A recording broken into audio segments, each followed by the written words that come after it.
So we'll reconvene this meeting from executive session.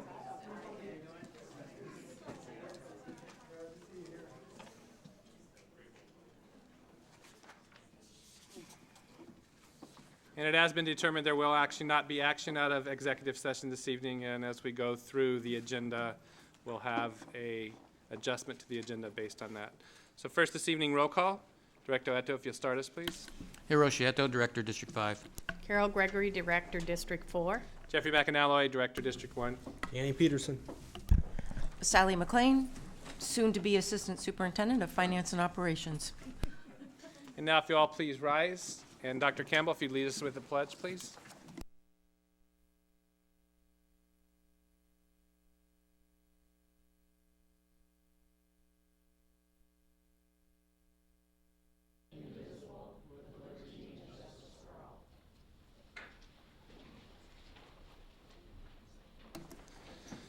All right, I would entertain a motion for approval of the agenda.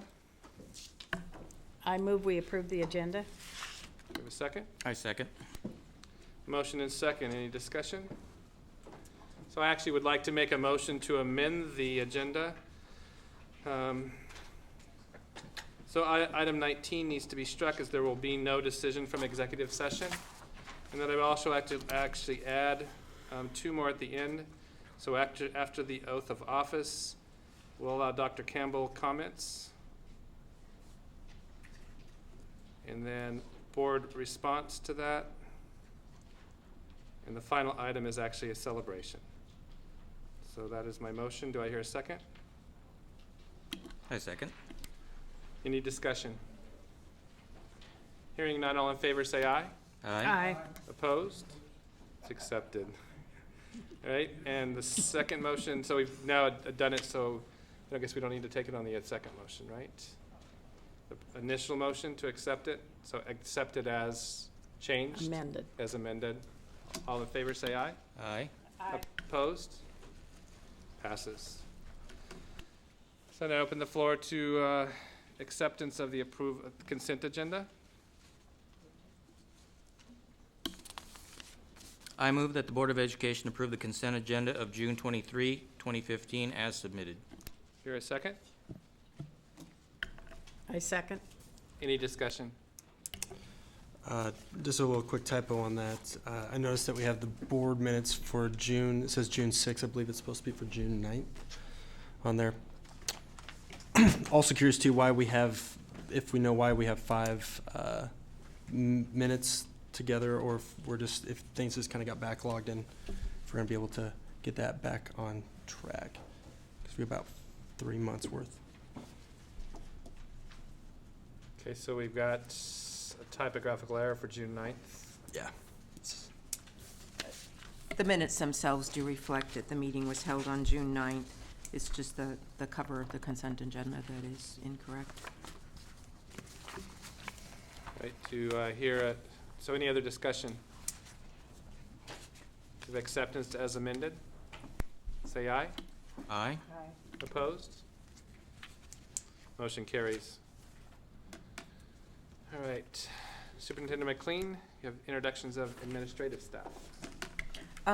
Thank you, President McAnalloy. We have some positions that have been hired since 2 weeks ago, and wanted to provide you with the opportunity to meet some of your new administrative staff. At this point in time, I have Executive Director Cindy Black here to introduce 2 new elementary principals to us. And then she will hand it off to Executive Director Vince Blauser. Good evening, everybody. It is going to be such a pleasure to introduce to you the new principals of Woodmont and Brigadoon Elementary Schools. As you know, Chris Odell and Donna Bogle, longtime principals in Federal Way, have retired. And so we are going to be introducing to you our new principals. So let's start with Debbie. Come on up, Debbie. This is Debbie Audet, and Debbie launched her educational career in Colorado after earning a master's degree in elementary education from Colorado College. She's taught kindergarten, first grade, fourth grade in diverse title schools, served as a Reading First literacy coach in a dual language program, summer school principal, and literacy liaison.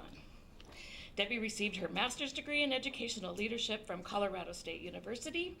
In 2008, she moved to Washington, yay, and to hone her instructional leadership skills as an instructional coach and dean of students at Brigadoon Elementary and an assistant principal at Panther Lake.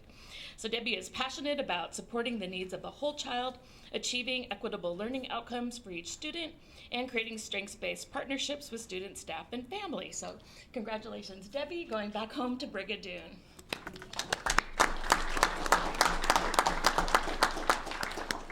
Yeah, Jordan. This is Jordan Nevin. And Jordan is returning back to Federal Way as a principal now of Woodmont K-8.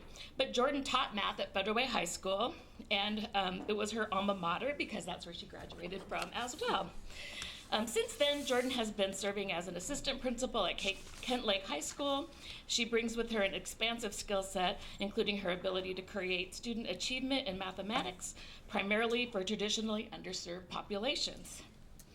She's dedicated to designing systems that support all students, including developing and implementing inclusion models for students in special ed and ELL.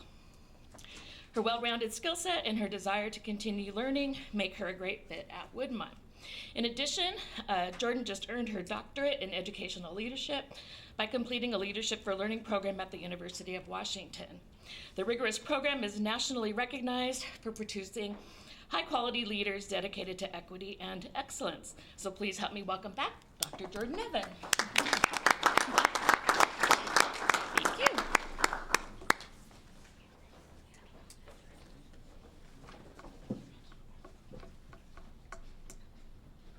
Good evening, members of the board, Superintendent McLean. I'd like to introduce two new assistant principals starting next month at Federal Way High School. If I can have Justin Booker and Randy Long come and join me at the podium. Welcome, gentlemen. Let's start with a little background on Justin. Come on forward, Justin. Justin served as an administrative assistant at Silver Lake Elementary School this past year. Previously, he was a TOSA at Oakland High School in Oakland Unified School District, assisting with implementing a various school-wide initiatives, including PBIS. Justin also was an athletic director at Castlemont High School and Oakland High School in Oakland. He started his career as a middle school and high school physical education teacher in 2006. Justin graduated from the University of Washington with a BA in Political Science and Law, Society and Justice. Justin has a Master's of Public Administration from Cal State University East Bay. He's also earned his administrative credentials at California State University East Bay. His core principle, he says, is to always make school-wide decisions using an equity lens as well as student voice. So congratulations and welcome, Justin. Next, I'd invite Randy Long to stand beside me, please. Randy currently serves as Dean of Students at Federal Way High School.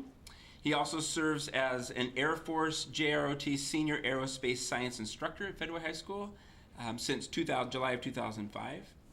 Accolades received by Randy are Outstanding Air Force JROTC Instructor for 2008, 2009, 2011, and 2014.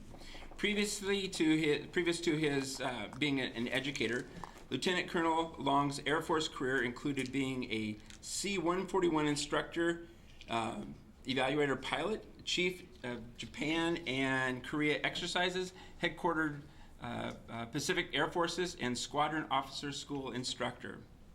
Randy graduated from Oregon State University, with a Bachelor of Science in Geography. He has a Master of Aeronautic Science, Aviation Operations from Embry-Riddle, did I say that right? Aeronautical University. Randy earned his administrative credentials from the University of Washington, Tacoma, and he says he values lifelong learning as a critical element of maintaining relevance and effectiveness in a global society. Congratulations and welcome, Randy. Thank you. Thank you. And do we have public comment? We do. Thank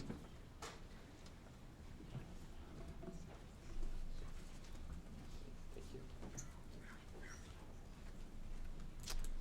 So our first public comment is from Randy Nichols.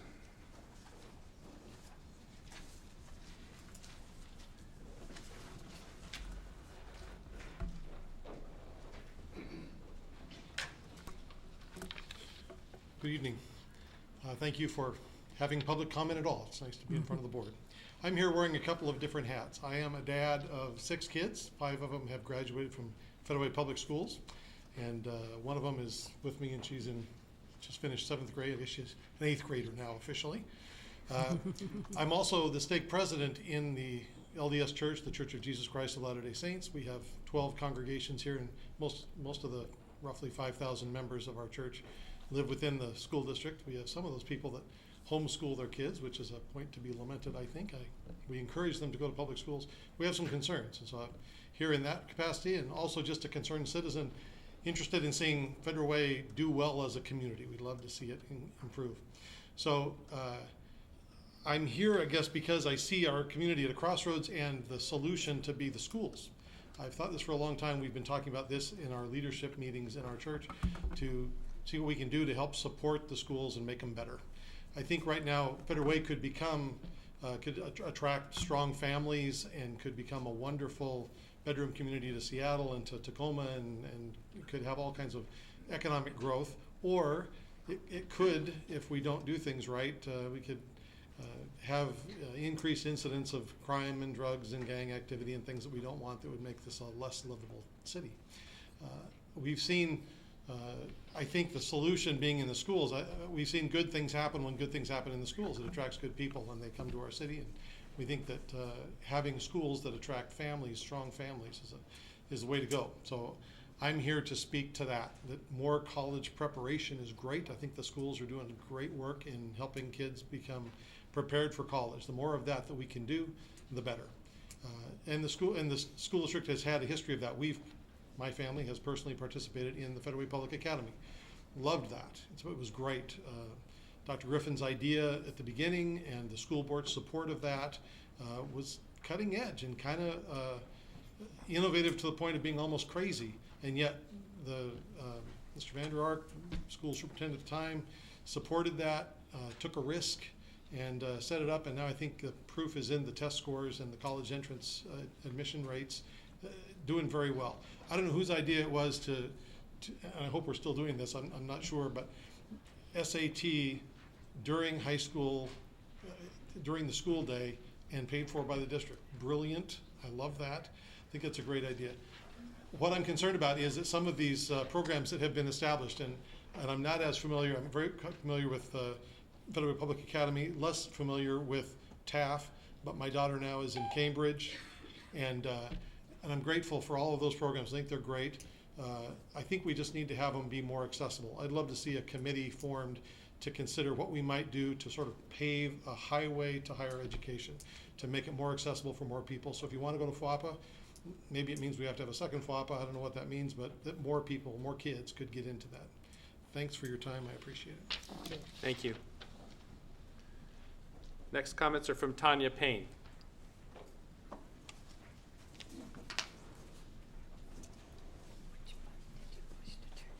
So I don't bring notes because I'm a teacher and I'm used to speaking to my students.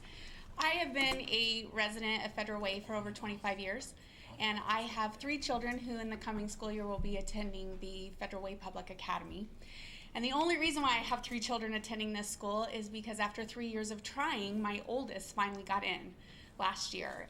So he enrolled as a 9th grader as a transfer student, which can be a little tricky when you're coming into a school who really embodies family and smallness and community. When you come in and you join a class that has been together for 3 years, that can be a little tough. He was one of 3 incoming 9th graders. But we're very grateful that he was able to get into FWAPA, which is what we call Federal Way Public Academy. As an educator, I work in higher ed. I'm a tenured faculty member at a local college. I'm greatly interested in my children's academic journeys and want them to have the best opportunities. So I'm here to send 2 messages. Number 1, I don't want anything changed at FWAPA. I do not want enrollment to be increased. I do not want capacity to be increased. I do not want more students at FWAPA. That is what makes FWAPA special. I asked my 15-and-a-half-year-old as I took him to driver's ed this morning for a test drive, what is it that you like about FWAPA? And what do you think about this idea of maybe possibly considering increasing enrollment there? And he said, no. No, what makes FWAPA special is that it's small. Instead of being in a class with 300 kids, I'm in a class with 60. There's 60 ninth graders at FWAPA, and he knows every single one of them. So I want to keep it small. That said, I know personally how difficult it is to get into this school. It's so small, and the lottery system, it's just luck of the draw, and we did not have luck 6th grade, 7th grade, or 8th grade. And my 6th grader, who's now a 7th grader, did not get in last year either. So because Adam, my oldest, got in as a 9th grader, we now blessedly have sibling priority. And that is the only reason my 6th grader is going in, and now who was a 6th grader now is the 7th grader. I know my life is a little confusing. All 3 of them will be at one school, which is great for lots of reasons from a mom's perspective. So FWAPA is wonderful, and I think that we need to model that. There's clearly a demand for this kind of program in Federal Way. So if we just look at it from a market analysis, if you have goods and services that are in demand, you provide more of them so that you can provide more service. Or in this case, from an educational perspective, bring more families in. So why not use FWAPA as a model? Get more programs like that here.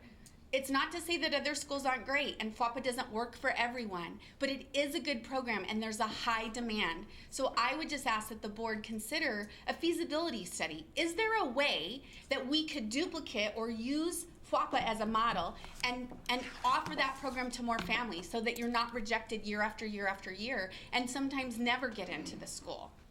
Thank you. Thank you. Charlie Hoff.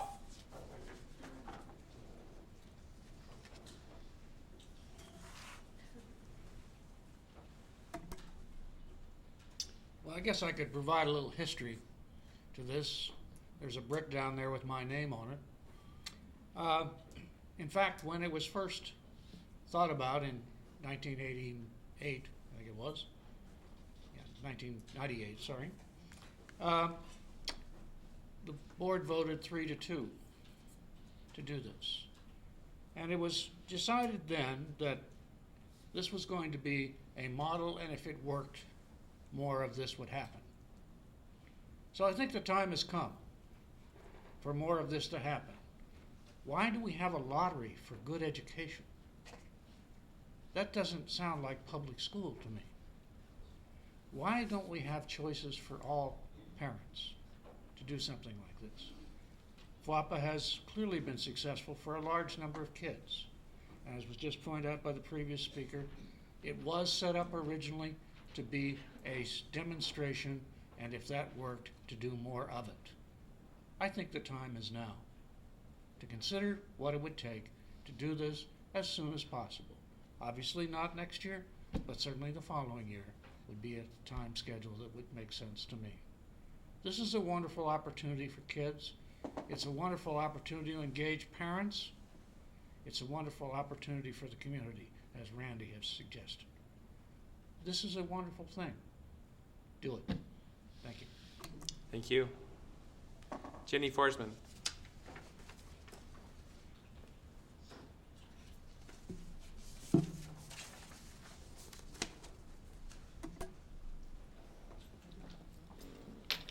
Hi. So my name is Jenny Forsman, and I also wear a few different hats.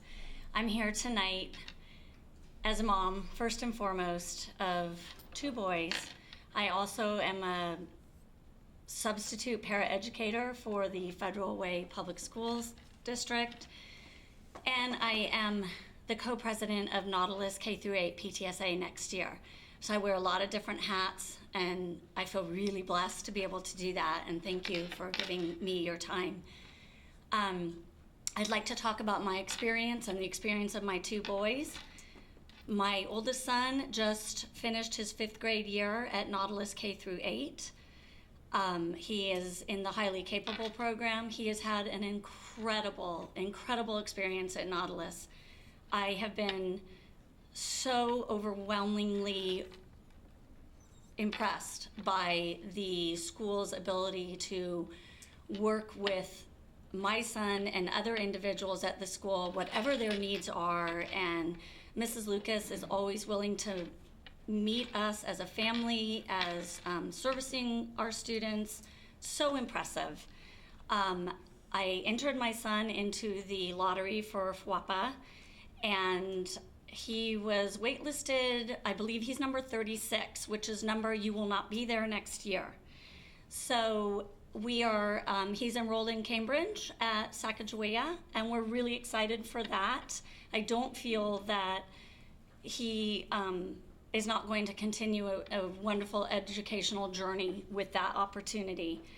It's almost overwhelming, the choices that we have as parents when we look at our middle school programs and the different, I know that we just started a new, we're starting a new program that leads into IB, I think, I might misspeak, but it's lovely. The opportunities that we have are amazing. My younger son is entering 3rd grade at Nautilus. He's also in the highly capable program. Fingers crossed that he will be able to be pulled in the lottery from Federal Way Public Academy. I will enter my son, my older son, next year in the lottery again. I'm gonna keep trying until I get the result that I want, and I'm very tenacious, and so hopefully, if I keep trying, like one of our former speakers did, but I guess what I would like to impress upon you all is that the opportunities are amazing, and we thank you for the choices, and if there's any way that we could model those choices and expand the program to include more, that's what I would ask. Okay, thank you for your time. Thank you. Tennille Hune.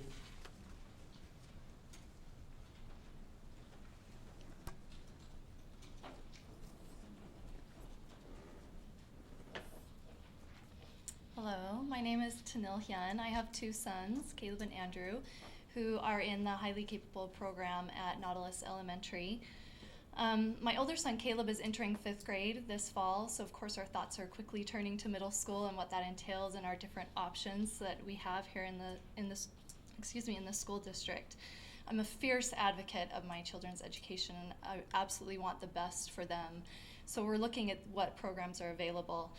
I've heard great things. I've been asking around all the parents, trying to get some information, and I've heard great things about TAF, the Technology Access Foundation Academy, and also about Federal Way Public Academy, also known as FWAPA, with mixed reviews on Cambridge, the Cambridge program at Sacagawea, which is our home school.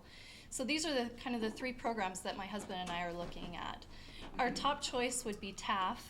Our older son Caleb is just excels at math, and he's also just very into technology, enjoys coding, and so we feel like that would be a great fit for him.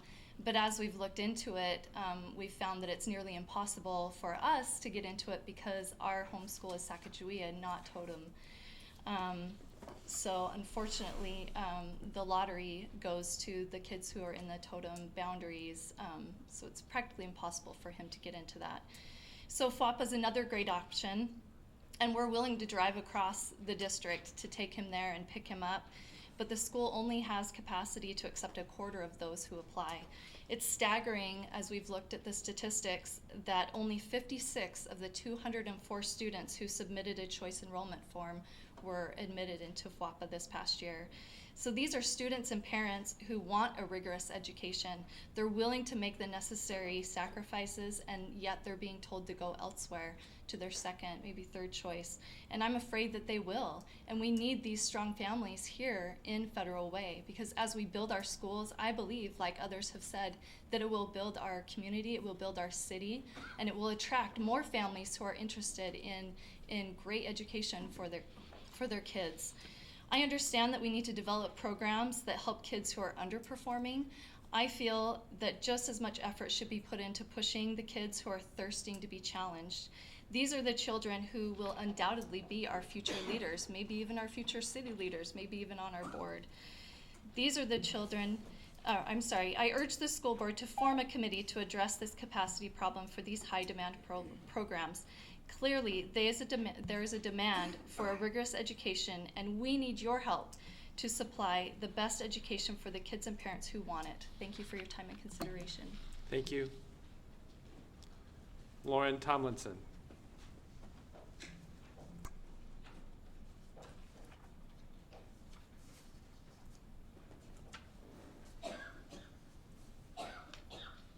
First of all, I'd like to thank the Federal Way School Board for listening to my thoughts on this matter. My name is Lauren Tomlinson, and I have 3 kids, the oldest of whom will be going to kindergarten this year in the Federal Way School District in September. Like most parents here, I want to provide the best education for my children. And the question for me, and I'm sure many other parents, is the Federal Way School District able to provide that education, and how can I obtain the highly challenging education that I would like my children to have. The Federal Way School District can offer my children and all children, regardless of race, location, or socioeconomic status, the opportunity of a first-class education through the expansion of the Federal Way Public Academy, along with the other high-demand programs that we've talked about. There is a high demand among parents that I personally talked to attend FWAPA and other high demand programs. And I, along with many of those parents who prioritize education, are concerned that my kids won't be able to attend the highly challenging school because of the randomness of luck. If the quality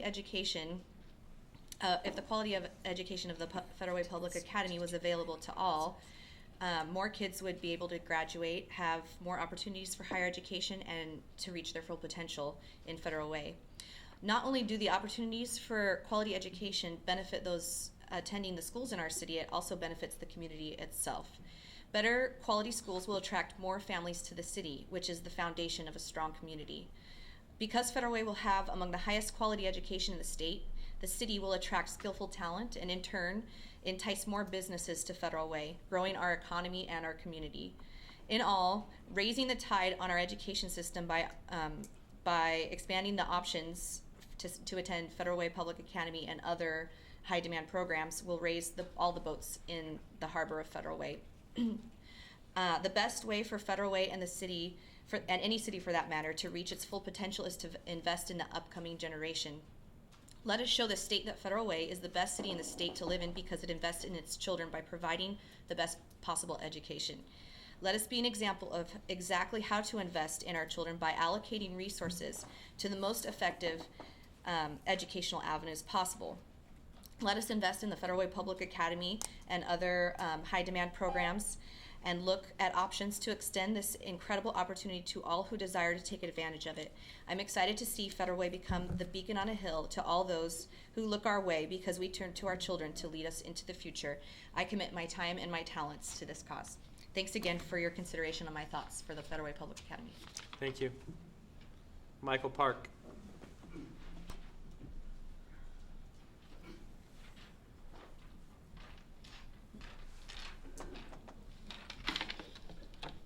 Good evening. I'm Michael Park. I'm about 40-year-long Federal Way resident. I'm certainly concur with previous speakers regarding the increasing capacity of the choice school. When, over 15 years ago, when college prep school concept brought this community, there were a lot of pro and con. So we are discussed a lot of different ways. I'm the one of the proponent of that idea. The school board at that time made a decision. It was very split decision, 3-2 decision to implement Federal Way Public Academy. Year 2000 September, first day school, I have attended that ceremonial event at the Illinois, portable school. As a mayor of City of Federal Way, I was congratulate all the students and parents who are willing to dedicate and fulfill their, dream of their academic goal. Federal Way Public Academy and students and teachers did not appoint us. After being in school operation about a few years later, they are demonstrating their academic skills far above than average high school, average Federal Way school student. So I believe that was the demonstration of that was a wise decision and appropriate decision by the school board. 15 years later, today, we are looking at another next chapter. previous speaker indicated, only 25% of the applicant able to accommodate that public academy. There's a high demand, no doubt. So school board, you got to accommodate those high demand choice school capacity. You need to address those students who willing to challenge their academic goal. So you got to make a balances.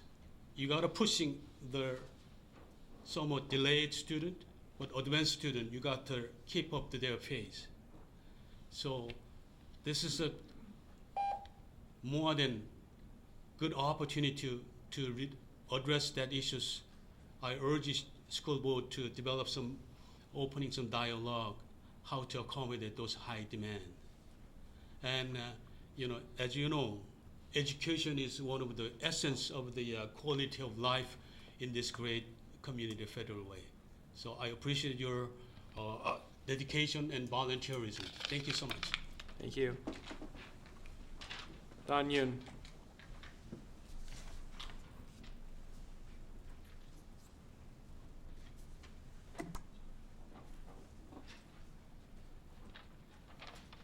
Thanks for this opportunity. My name is Don Hyun. I'm a longtime resident of Federal Way. I attended Lake Dolph, Kylo, and Thomas Jefferson High School. I'm now a father of 2 young boys who are attending Nautilus Elementary. I volunteer as a Cub Scout leader. I run a chess club. I coach a robotics team. I even started coaching soccer. I don't know anything about soccer. I love being involved with my children, and I'm an advocate for them. But I'm here today with a group of parents and community members that are like-minded. They're parents on the PTSA, they're volunteers for countless programs, they're community leaders. These are people like you on the school board. They're the backbone of our community. They all know their children, they're passionate about their children's education. They've done the research to figure out what programs would fit their child best. In Federal Way, there are a number of stellar programs. There are 2 that really stand out because of the high demand, FWAPA and TAF. This year, FWAPA waitlisted 75% of applicants, that's 150 families. Families outside of totem boundaries don't even bother signing up for the TAF lottery. There's no hope of getting in. I understand that our city has a very large underserved population, and I think we can all agree that one of the ways that we lift that population is by attracting more people like the ones that are here tonight.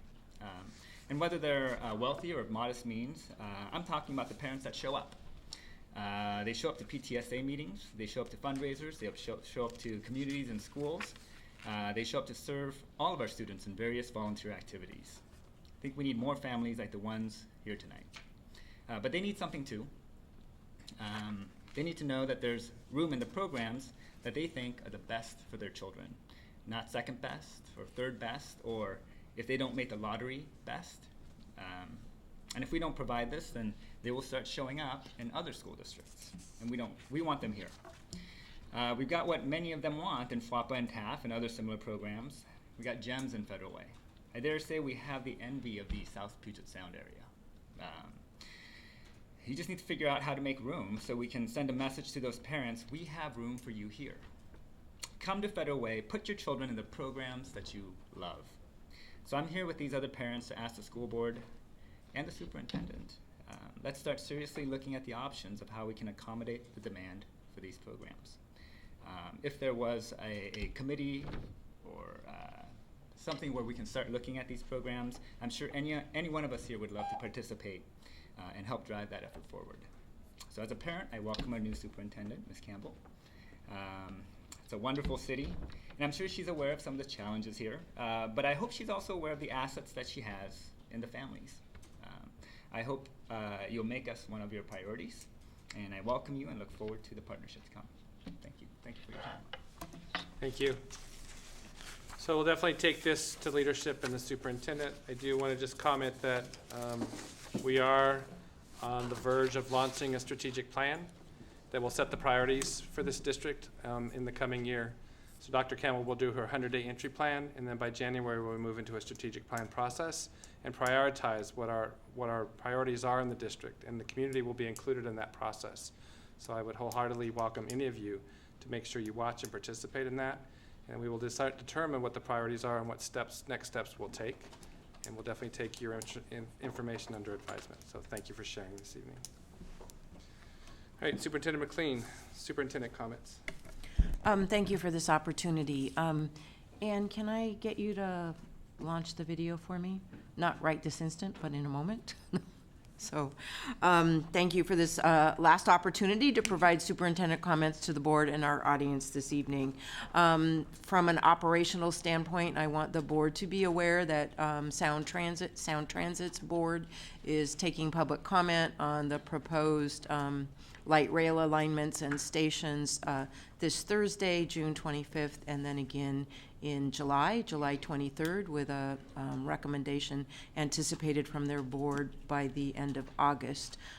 I will be attending on behalf of the board this month to reiterate the position that this board adopted related to a light rail alignment along I-5 with the two stations that were selected, one west of I-5 and one in alignment with the 320th Park and Ride, or what I refer to as the 320th Park and Ride. So a little bit of operational work there. But mostly what I wanted to talk about this evening was the concept of commencement. The definition of commencement is a beginning or a start, but we also know commencement implies an ending, because if you're beginning or starting something, you're also ending something. So we have a few things I'd like to celebrate this evening. I saw Randy Kazar in the audience earlier. I don't know if he's still here, but we have a group of students ready to commence their way to Ecuador for our second opportunity to serve the families in Ecuador through Me to We. So they are off and away tomorrow morning. Obviously, the board had the opportunity to attend 6 of our 8 graduation ceremonies, not this last Saturday, but the Saturday before at the Tacoma Dome. And in honor of that work, we have a quick video, which I think is always nice, that is a compilation of work from both our at-large photographer, Dave Remen, who some of you may know as our security manager, and our own internal community relations staff who covered all of those graduations. So I would just like to take a minute to watch that.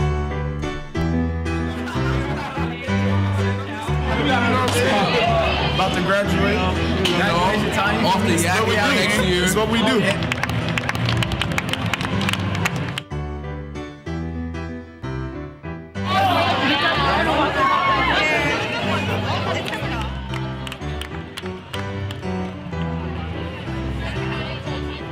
We go to school to learn, not to get grades, and we live our lives to serve others, not ourselves. Thank you for all the teachers that have helped me throughout the years. The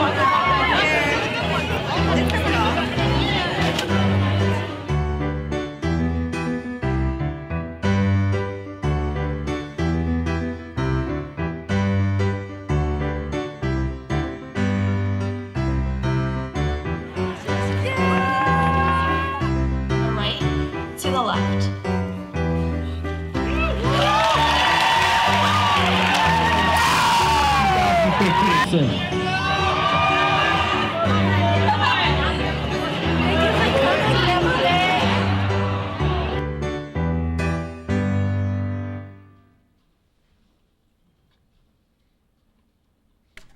Thank you for that opportunity. I'd also like to point out to the audience that our graduates this year garnered $14.5 million in scholarship offers, and that does not count our students who are eligible for our college-bound support. So that occurs from our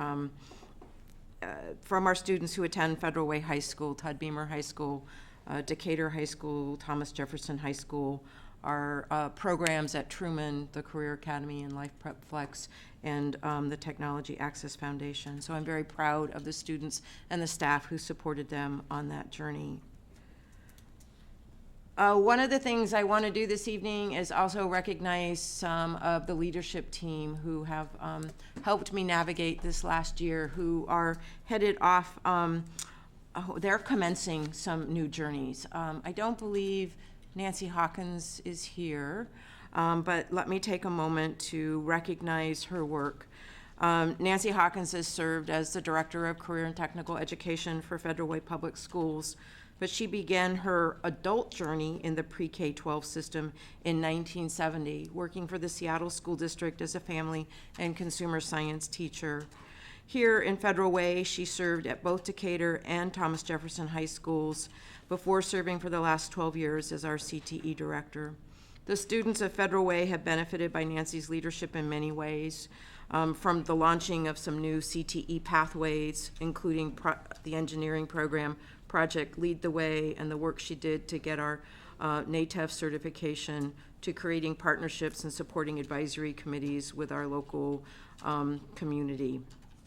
She also helped us launch what has become very vital to our high school students, which is our program of career and college specialists. That is not a position that's necessarily found in every school district, and Nancy has certainly helped lead those career and college specialists in a way that has helped our students secure admittance to college, and are also part of the reason that I'm able to proudly state that our students secured $14.5 million in scholarships. So I just wanted to give a public thank you to Nancy for all the work that she's done for our students and providing them with opportunities over the years. I also would like to wish Marie good luck, farewell, goodbye, as you commence your new journey. I think it's easier when you're not in the audience.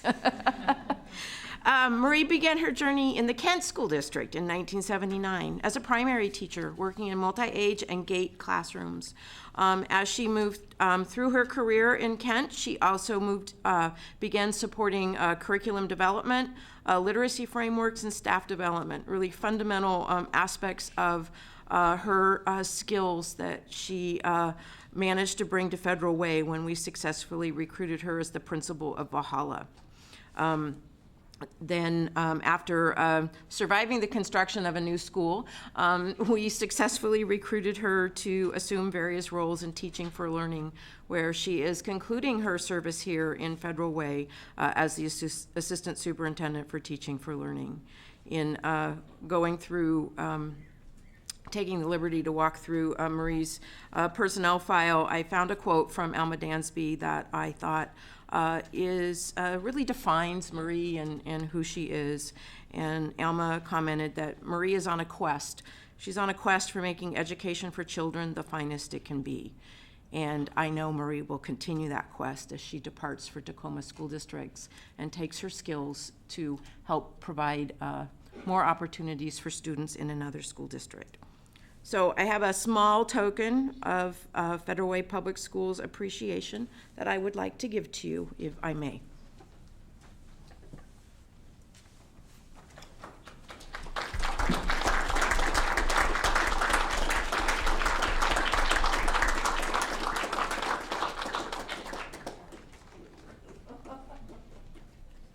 So thank you for all you've done for the students here in Oh, no. Thank you, Marie.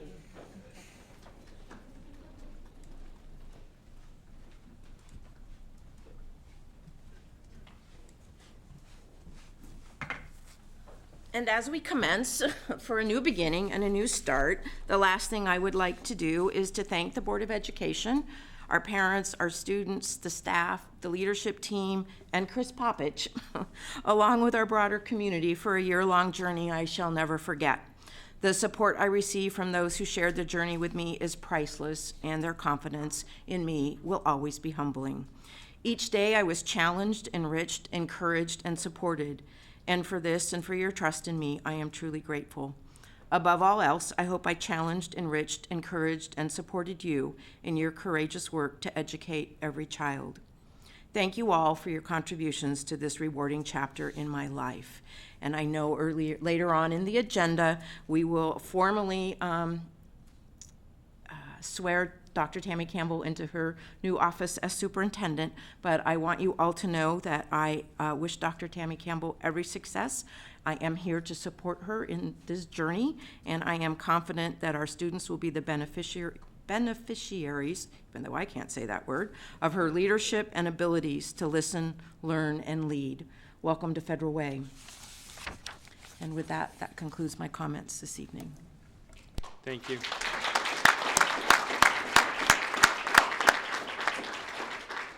Director Peterson, you want to lead us in school board comments? Yeah, just had a great time at the graduation a few weeks back. That was fantastic. Always a great time of year, great celebration. And also this last week, appreciated the opportunity to go with the board for the Policy Governance Conference. Came away with that time with some very good refreshers of what good governance looks like and areas in my own leadership on the board that I can look to improve and reminded that just as board members to contend for and really doing good governance. And I think what the time spent in investing in our policy governance, really how we're going to hone that in the upcoming weeks and months will be beneficial to not only this board but boards to come. So thank you. Director Gregory? I would simply say that, once again, graduation was an amazing experience. When you see the number of students that are graduating from our schools, you see the diversity of the students, and you see the incredible work that they have done and the honors that they have received during this 12 years. It causes me to reflect on a lot of things, and particularly the support systems that they've had. The school employees, the teachers, the paraeducators, the principals, who have guided these students through many years of exciting and stressful experiences. And I just want to honor all of those school employees who really have given of their lives for these students to set them out on a great journey that I'm sure that they are well equipped for. I have to say, in my own family, we had an example on that very day, because that very day my granddaughter graduated from the University of Washington and had previously graduated from Federal Way High School. So she went well equipped and did very well. And I congratulate all of us in the district for the opportunities that these students have been provided and the hope that we have for their exciting future into adulthood in our community. Thank you. Director Eto. Thank you. Congratulations to Superintendent McLean and Marie Vahar and all her team, because those are the results that we saw, those graduating seniors, and so it's really great to see the achievement that comes out of our school district. I was really happy to be able to go to the Policy Governance Conference. Director Peterson's long been a proponent of policy governance and trying to get us to understand how it operates. And so the days we spent up there to fully understand it was eye-opening, and also I think will help us moving forward. When we talk about ends, you know, it's really something that should affect the entire organization. It shouldn't just be limiting to one single office. And so I think it'll help discipline our thought in how we structure our ends from which the strategic plan flows. Because when you look at yourself as the public, you hire the board to run the superintendent and the entire school district to meet those things that you value as outcomes for the beneficiaries, which are our students that graduate. And so when we've had ends in the past with past superintendents and boards that spoke to the need for students to graduate being culturally sensitive, to enter a global world and being able to operate and succeed in that environment, ends one. Ends two, being focused on achievement and being able to meet the standards and hit the level of achievement that they're capable of through all these various programs. That's ends two.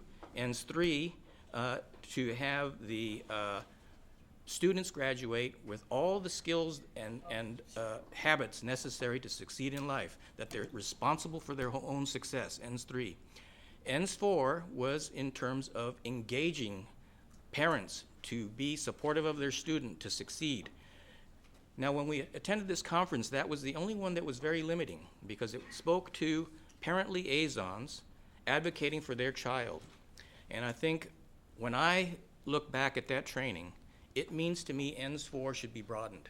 It should be about what the first speaker told us in terms of engaging the entire community, that there should be an entire support system, not only within the school district, but also across our community, the businesses, so that they are enabling parents and students to achieve.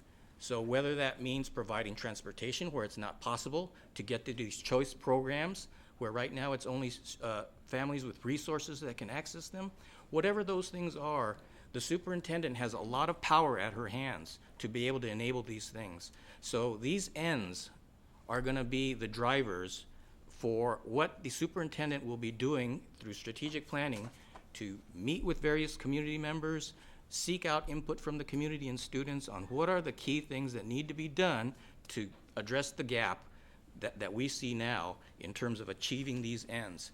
So it's really going to be a great thing to see with the new superintendent coming on board and the entire board now educated in policy governance and how it works. To put it in a terms of a breakfast discussion that we had with other board members, it was like the American people saying, we want to stop or free Europe from totalitarian governments. Once that's said, it's the government in whole that directs the operations to turn back the advance of totalitarianism across the European grounds. It's not for us to say, invade Dunkirk. It's not for us to say, do this, do that. It's to set the overall goal, the ends, from which the strategy will flow to win that war. And so it really set the mindset proper for me, because I was struggling with, how do I talk about FWAPA? How do I talk about other things and all these little eaches that I'd like to advance? JROTC for the Army. It's not my job to pick those eaches. It's my job to set the ends so that that vision is set, and for the superintendent to figure out all the things at her disposal to achieve those ends. And so it gives a great opportunity for the community to voice their needs, just like they did today, to say, hey, look at TAFA. Take a look at FWAPA. There's a capacity issue. That's up to the superintendent to fix. It's not for the board. So this has been a very great conference that we attended, and we're on the verge of making great improvements for Federal Way Public Schools. Thanks. Thank you. So I too attended all 6 graduations on Saturday, and I can tell you that almost 1,600 students graduating from 6 different high schools. The flavor of each one of them was different. You can see why students go to where they go or why they do the things they do. And it was a phenomenal experience to walk through. It was my first time. Unfortunately, I didn't get to do it last year because I had to have surgery. But I was honored to be there and look at the diversity and the cultures and the demographics that we serve and the excitement of those students as they embark and go forward. I also want to acknowledge the hundreds of staff that was there to be supportive, over 70 staff from Federal Way High School alone. And it was great to see all the support that was there for those students one more time as they embark on their journey. One other thing we did, I actually got a call from a dean out of Todd Beamer asking if I would come and present a diploma to our first transgender student in the name that she requested, and we did that on Monday after graduation. And so it was a great honor to acknowledge and see an individual in the space they're in and acknowledge who they are and honor them by giving them their diploma in the chosen name that they had. I too attended the policy governance, and I think it definitely, as you've already heard from my other board members, it was definitely eye-opening. It helped us to kind of understand where we're going. As we talk later about ENS 4, I think we will see that there's some piece out of that it really is a means to an end and not necessarily an end that we'll discuss and how we look at and proceed going forward as a board and what we need to do to make sure that we are focusing and honing in as our responsibility of the board to make sure that we're setting ends to change the opportunity and achievement gaps for all students, whatever that may be. It's good to hear from parents and hear their discussion about their concerns. and where things are, to make sure that we're aware of all things. This is really truly is a partnership, right, between the board, our community, our parents, to take care of our students. It takes a village to do that, and it's important that we hone in and make sure we're focusing. The board has approved a strategic plan. We're going to move forward with that. I've already spoken to that, and that will be something that I encourage all of you, again, to make sure that you're participating in and that you're sharing voice. It's important to hear, whether it be business community, community at large, parents, students, staff. It's all important to share that, so thank you. And Vice President Wilson actually is at a conference on family engagement in Chicago right now, so I'm going to ask Director Greger if she can give us a legislative update. This will be quick. Actually, I can report that we being the legislature, being called to Olympia tomorrow with a hope that we will complete our work and pass a budget by June 30th. The good news I can tell you from a school district perspective is that the amount of money being discussed for funding our schools under McCleary is relatively the same amount in all the budgets, and it's still at about $1.3 billion for the biennium. There are several other issues that there's less agreement on, and those are the ones we will be struggling with for the next few days. But hopefully, we will see resolution by the 30th of June. The difficulty for school districts is, as the time goes, there are a lot of decisions that we can't fully make until that budget is adopted, and salaries are one of those. So we'll all be looking forward to getting this done so that we can plan here locally for the next school year. Thank you. Great, thank you. So next is discussion and a celebration actually around our PICH grant that we have been awarded. So Assistant Superintendent Marie Vahar, last time we probably get to call you that, so please share our success. Yes, it has truly been my honor and privilege to serve this district. There are so many amazing things that you have to be proud of.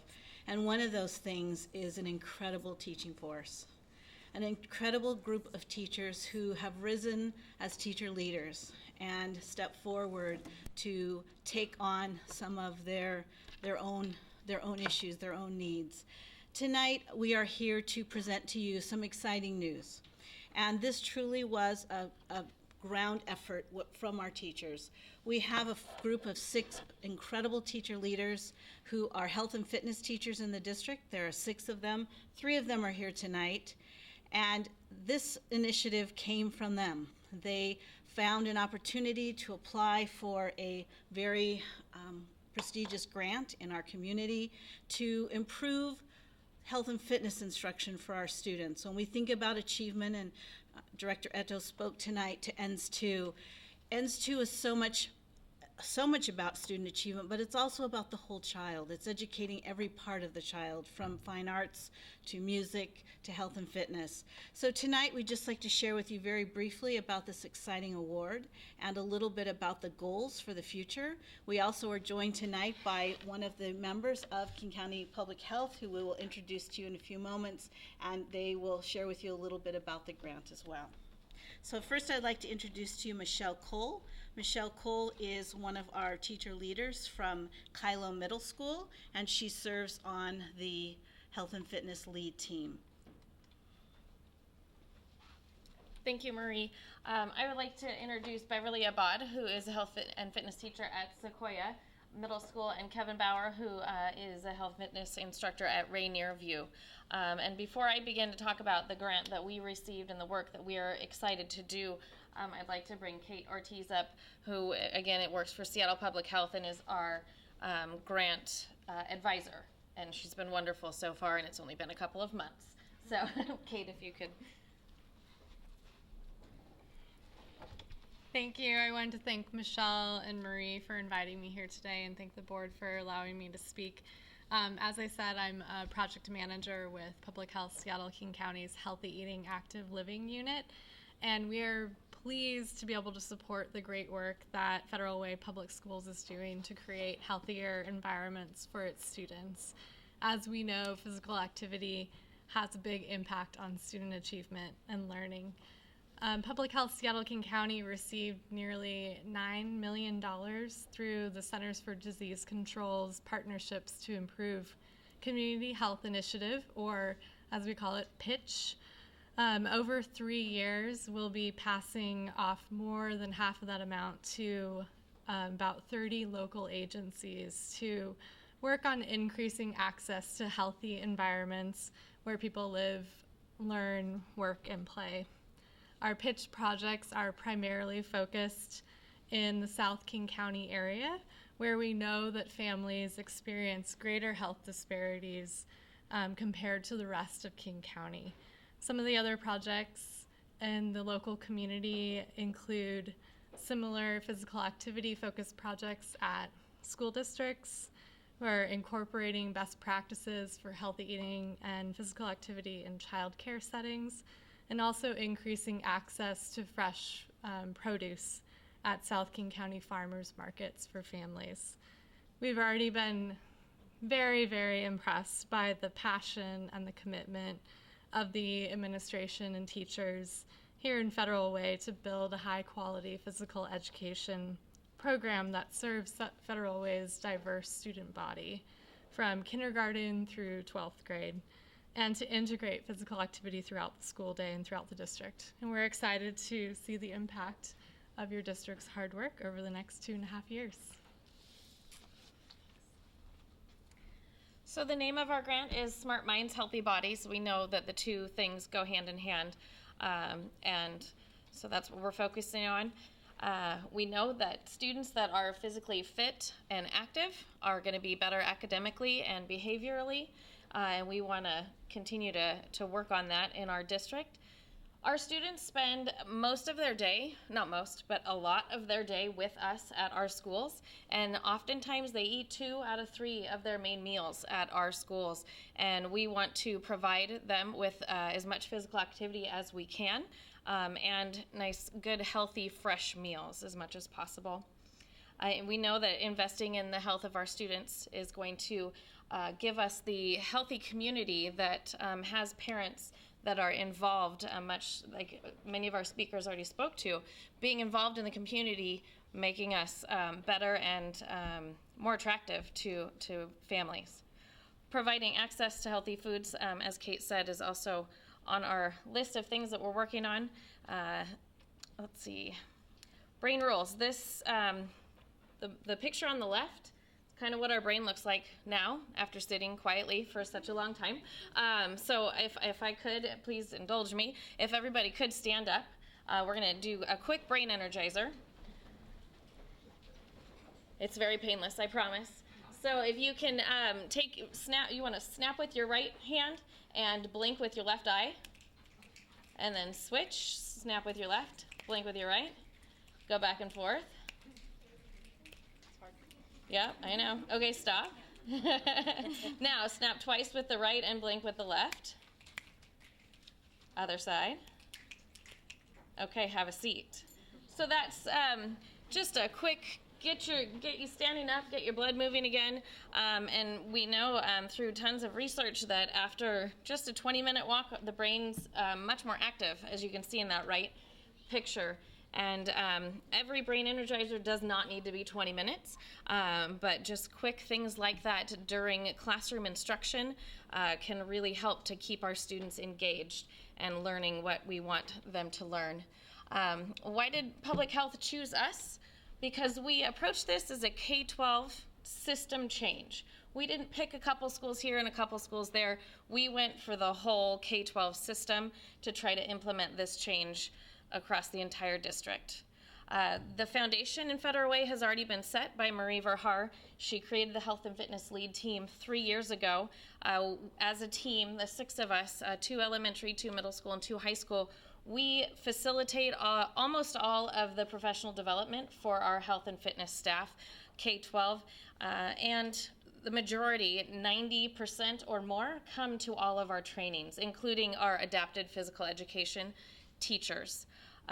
In January, we hosted a district-wide PALS training. PALS stands for Physical Activity Leaders. And again, 90 to 95% of our health and fitness staff in Federal Way showed up and participated, and we are making great strides with that. TFL also is supporting us with this grant with additional equipment that is necessary for the curriculum that we are getting. The outcomes for this grant is to implement the 5 for Life curriculum kindergarten through 12th grade, and it is a supplement. It's not a curriculum, it's a supplement. It's teaching physical fitness through movement, and it's also teaching nutrition through movement. And the creation of our K-12 framework. That's a really important piece. Right now, when we hire new teachers to teach health and fitness in our district, we don't hand them a curriculum. We don't hand them anything except for the standards. There's really not a whole lot of guidance that we give them right now. So this is going to be a great step in that direction. Outcome number 2 is to implement the brain energizers like we just did a moment ago throughout the school day. So the brain energizers, not necessarily in the PE classroom, they would be in the regular academic classrooms in reading and math to get the kids' brains going throughout the class period. Many of our schools, especially secondary, have 80 to 90-minute class periods, and that is a long time to be sitting, especially when you're a teenager. So implementing these brain energizers is hopefully going to help with that. We are also going to be improving our community partner relationships, especially in the secondary level. We have lots of kids that are not involved in after-school sports. So what they do after school, they go home, they sit on the couch, they watch TV, maybe they play video games, a lot of them. And what we want to do with this grant is to work more closely with our community partners that we have in Federal Way, the Boys and Girls Club, the teen centers, the community centers, to get them to understand the needs of our diverse population and what our kids want to be doing after school if they were given that opportunity. And the last outcome is to revitalize our wellness committee to address and strengthen our district-wide wellness policies. We have the policies there. We just want to address them again and strengthen them wherever possible. So what are we really going to do? We are going to create a comprehensive health and fitness program that is data and results driven. We are also going to implement a peer coaching model for all of our teachers K-12, because quite often our coaches that are in the building have not taught PE or health. So with using the lead team, we are hoping to create this coaching model for our health and fitness teachers so that we can get out in the buildings and coach our teachers. We are also going to provide support with Cell 5D, hoping to make health and fitness sustainable in Federal Way, which will make our whole community healthier. And using common terminology, K-12, all of our kids will be using a similar curriculum with similar terminology, so all of our kids will can combine. If you have any questions, you can contact me or Danny Pfeiffer, Teaching for Learning. So, or if you have questions for us now, we'd be happy to answer a couple. Any questions? I just want to thank you for taking the initiative to make this happen for our school district. I know we kind of rushed things through, and I signed some things they had to do, fast track it to get it through, and so Yeah. I'm glad it happened, and thank you for your dedication and taking care of our students. Thank you. Thanks. Thank you. Thanks. All right, next is Resolution 2015-09, Best Starts for Kids. Director Eto, do you want to read and walk us through that, please? Okay. No good deed goes unpunished. The one that asks the most questions gets to read this thing. A resolution of the Board of Education of the Federal Way Public School District Number 210 endorsing the Best Starts for Kids. Whereas children need a stable home environment and access to basic needs in order to thrive at home and in schools, and whereas King County serves only 4.6% of children aged birth to 3, resulting in a number of children who do not receive the services that they need to acquire skills to allow them to be successful in school, and whereas identifying developmental disabilities early allows children and their families to get the help they need, Early intervention services are critical during the early years, the period of the greatest brain development. And whereas research clearly indicates that the return on investment of high-quality early learning is $7 for every dollar invested, cognitive and social emotional development supported by high-quality learning, early learning, build a strong foundation for academic success in school and later in life. And whereas in King County there are an estimated 18,000 kinship caregivers, they include grandparents, aunts, uncles, siblings, and others. And whereas in King County, food insecurity rate among children is nearly 20%, an estimated 51% of which don't qualify for federal assistance programs and have to rely solely on food banks and meal programs. And whereas 45% of households in King County receive SNAP benefits have children under age 18, and whereas according to a group health study in Washington, the increased annual health care costs for victims of domestic violence can persist as much as 15 years after the cessation of abuse, and whereas investments in youth and young adult homeless services provide kids a platform to launch into successful adulthood instead of slipping through the cracks, prevention supports connect youth and young adult to friends, family, or other stable situations as quickly as possible to ensure they return to safe and sustainable homes. And whereas the King County Council is expected to vote on the executive's proposal ordinance, Best Starts for Kids, to place it on the ballot for public vote in November 2015, and that this ordinance will improve outcomes for children and families dealing with the challenges listed here.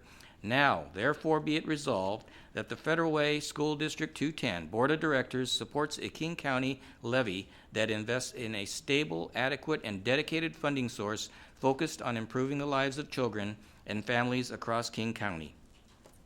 Thank you. So at this time, I'd entertain a motion.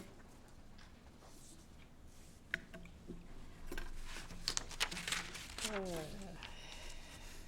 know if we have. Oh, I move that the Board of Education adopt Resolution 2015-09, Best Starts for Kids. Here, a second. I second. Any discussion? Yes, I want to clarify the questions that I had, because I'm aware, I don't know how much the public is aware, of how the distribution of funds from the state to various school districts is highly inequitable, to the point that Federal Way's community has been suffering basically in silence, taxing themselves to pay the balance of funds that really should be coming from the state on an equitable basis. So my question to Superintendent McLean was whether or not the baseline adjustment that our legislature should have enacted years ago, if that were in place, would that negate the necessity for this thing to go through as an additional levy for our taxpayers to have to pay for things that Bellevue School District, Issaquah School District, Lake Washington School District, and others may not because of the inequitable distribution of funds? The answer was, this is a separate thing. And so it's a good initiative, and therefore I have no issue supporting. Any other comments? Who on the board's bringing this resolution to the board? Is this just something brought to us by the county, or is this something that? So Director Eto and Director Wilson both attended Executive Dale Constantine's presentation about this, and it was discussed in the leadership meeting with Superintendent McLean. And so Director Wilson asked if we could bring it forward, and so we're bringing that forward to discuss as a board. Okay. I guess one of my concerns with it is obviously these things are true that we just read. We know that about students and learning and that kind of stuff. For me, though, it's just the way we go about tackling those issues, and I don't know if the county is the best, if that's the best way to achieve these results. I don't know what amount, is there going to be any amount that's going to be contributed to the Federal Way schools, or is the thought that they will do this service and this will somehow assist us, or is there some type of funding mechanism that part of the levy will go towards Federal Way programs, or is this just a county-wide thing that they're at the driver's seat of, and we just hope they do a good job? My perspective on this is that, from my perspective, the thing that I wanted to be sure of was that this was not a disingenuous attempt to hide the fact that the legislature has not done their job and to try to have the citizens eat a good story and tax themselves for it. This is about taking a good story and making the decision on the November ballot. It's an opportunity for the public to vote. And so we're not telling them to vote. We're not passing this resolution. It's the opportunity for them to vote on it. And the thing that I wanted to be clear of was that if this baseline had been reset for basic education funding, would that have made a difference in this? And the answer is no. And therefore, I think it's fair that the public decide for themselves whether they want to pursue this. I think it's a good idea. I guess I understand that point, but this is not just, the county council can do that with or without us approving this. This is more of our stance of whether or not the board is officially behind it, or if we just want them to be able to, I agree, this is people can vote however they want to choose. This isn't us making that decision for them or not. I guess I just have the concern that if the county's using this to try to get us to leverage something for them, when in fact I don't know if this is, if what really, as I look through the specifics of this, if this is really a beneficial thing for Federal Way. So. And I believe it is a beneficial thing for Federal Way, and most of our surrounding districts are in support of this. And that's what we're doing, is to move it forward, to show alignment around that, so that Executive Dow Constantine can move this forward. So I, for one, believe that this is something we should support, is to take care of our kids in early learning and make sure we have programs that are currently not being sustained. His idea is to take the funding that's currently happening from the school to prison pipeline and try to fund it on the front end so we don't have to pay it on the back end. So I believe if there's funding or anything that we can do around that would assist us to make sure we're taking better care of our students, I'm in wholehearted support of it.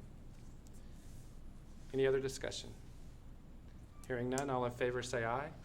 Aye. Aye. Opposed? Nay. That's a 3-1, it is passed. All right, next is EL3, which is Executive Limitations 3 on treatment of students, parents, and guardians in public. This was tied to ENS 4, and it is in your packet. So at this time, I would entertain a motion to accept that EL is in compliance, or not compliance, whatever the motion shall be.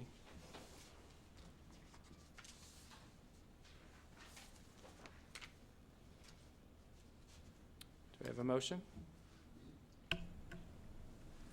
I move that, excuse me, I move to approve EL3, treatment of students, parents, guardians, and public. Do I hear a second? I second. Any discussion? Hearing none, all in favor say aye. Aye. Oh, you had a question? Go ahead, I'm sorry, go ahead. I didn't realize you had a question, so we can. Step back. Okay, we can step back if you'd like to ask a question. Okay. Any nays? Hearing none, all the motion does pass. Next will be Executive Limitation 11, Communications and Counsel to the Board. This was presented at the last board meeting. I move to approve EL 11. Do you hear a second? I'll second it.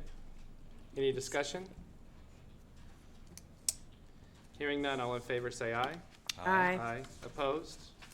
Motion carries. ENS 4. So we have the ENS 4 presentation. Usually what I've done in the past on this is that actually tried to pull together the one voice. The one voice was pretty consistent and concise, and 4 of you found it in agreement. So at this point, I would entertain a motion to find this ENS in compliance. I move to approve. ENS 4 is in compliance. Do we hear a second? I seconded. Any discussion? Do we have a report to review on from the survey of what we want to stay as a board for that? I stated that, this is part of the discussion we had, is that we really define it in compliance or not in compliance. So part of what I have learned as the chair of this board this year is that part of what we were trying to do is really talk about measurable objectives. And that's not really the intent of the way our policies are written. So I did not bring up a report because based on what I did out of the learnings from governance, it really is just to find it in compliance or not. Based on the surveys that were done by the board members, this is in compliance. So I didn't fill out a response because the way our ENS BSR 5 is currently written, it's just to find it in compliance at this point. So I did not find a response based on that. Since I made some remarks about ENS 4 earlier, I'd like to tie it in with my approval here to reconcile it in anyone's mind if you think it's inconsistent.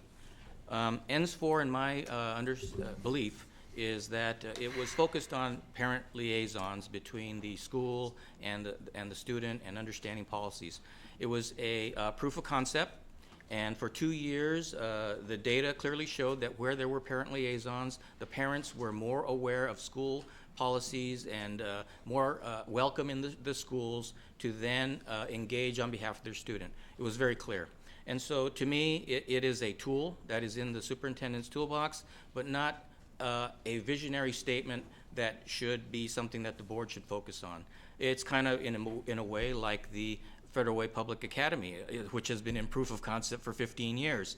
Now it's one of those things that is in the toolbox, and if there is a need for expanding it because our hit rate is low relative to the number of parents and community members that want to have students there, then that's up to the superintendent to examine and look at the capacity issues involved, but it's not something for the board to kind of tweak at an operational level.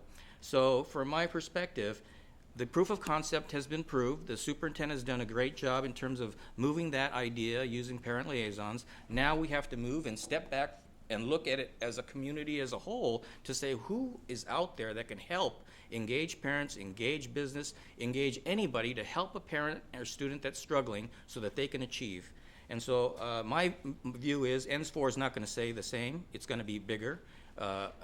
And for what we've done so far, it's been a success relative to parent liaisons, and now we move on and take a different interpretation. Comments? Dr. Gregory? I think that the work that we have asked to be done this year has been done, and so I can support this motion.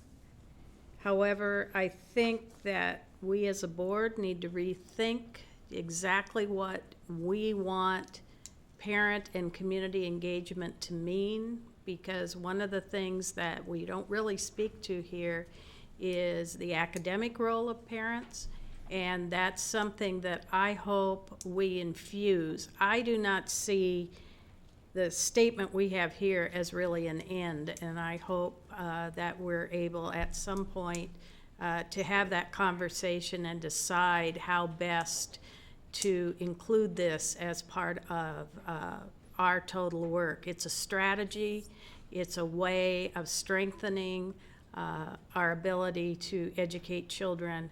One of the things we have not well defined is what the role of parents are, and that's an important thing for us to do as well. Director Peterson, do you have comments? Yeah.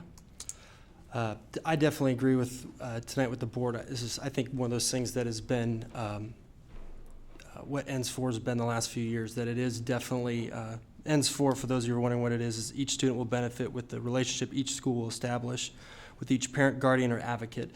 And obviously a great statement, but that is not an end statement. That is an environmental piece that we obviously came in a different time of the board where that was obviously a focus of really wanting to emphasize parent engagement. And that's obviously tonight we just approved an EL on that very thing, which EL 3 talks about how the whole treatment of students, parents, guardians, staff, parents, the public, and how we want to have a welcoming environment. And that's it really, EL 3 is what addresses all that family engagement work that we are currently doing in the district. It's phenomenal what we're doing. We're cutting edge in a lot of areas. We're making leaps and bounds from places that we were in the past, and I commend our district for the work that we have been doing.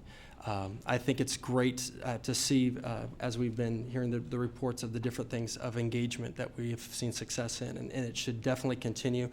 I just think it should definitely continue under what is created in EL 3, which is the whole idea of creating a welcoming environment and creating an environment that engages parents and guardians to partner in their child's education. And that, in and of itself, right now I see a redundancy in what we have in ENS 4, in that I feel that what ENS 4 really does help support is that whole concept, that environment, is what supports helping our students graduate on time, graduate as a contributing member of the Global Society, graduate achieving the results at or above state and local standards, and really developing students that have that responsibility for their own education, are contributing members of society, and not a drain to it. And so I see ENS 4 out of place, and I guess my question for the board is, if we don't deal with ENS 4 tonight, is that what I'm hearing, when is the plan for us as a board to modify? I would like to see ENS 4 eliminated and be able to take those ideas that we have, the work continue under EL 3 for our family engagement. But when would the board choose to look for that? So I'd like to comment next. And I did share that part of what we learned this weekend as we went through our policy governance conference, that this end truly is not an end. It's a means to an end. And that the board has some work to do. We actually have a retreat planned on August 10th, an 8-hour retreat, and we, at this point, I believe, have almost secured a consultant to work with us. So based on that, I think we need to sit down as a board with our new superintendent and discuss next steps. How does it look? I know there's been discussion about, does this end go away? I think most of us think that this definitely probably is not an end, but I believe when we talk about dissolving something that's been in place for 6 years now, that we have all 5 members at the table to talk about that, along with our new superintendent, on what next steps are. And that's what that retreat is to do, is for us to discuss how are we going to move forward next year. We've made changes to a couple of our ends, and I think we need to look at it based on a new superintendent coming in and hone in on what we want to do and where it goes. And that also includes this ends. I'm in agreement with you, Director Peterson, that this truly is not an ends. Again, it's the means to that, and how do we truly measure this? And we have to figure out how, what Director Gregory said, how we look at it from an academic perspective. I don't think any one of us believes that the work that is going on around family engagement and our partnerships that are happening, it's a vital piece. And I think as we walk through our strategic plan in January, we're to clearly see that that is a priority, not only internally but externally out of our community, on what next steps are. But does that mean it's an ends for the board? Probably not. Is it probably a priority for the superintendent to get us to the ends that we're talking about in ends 1, 2, and 3? I think absolutely. We have to have you. I said it takes a village, and it takes all of us to do it collectively together. And we need to make sure we're figuring out how to engage families at all levels, whether it be primary or secondary, to make sure that we have successful students going forward.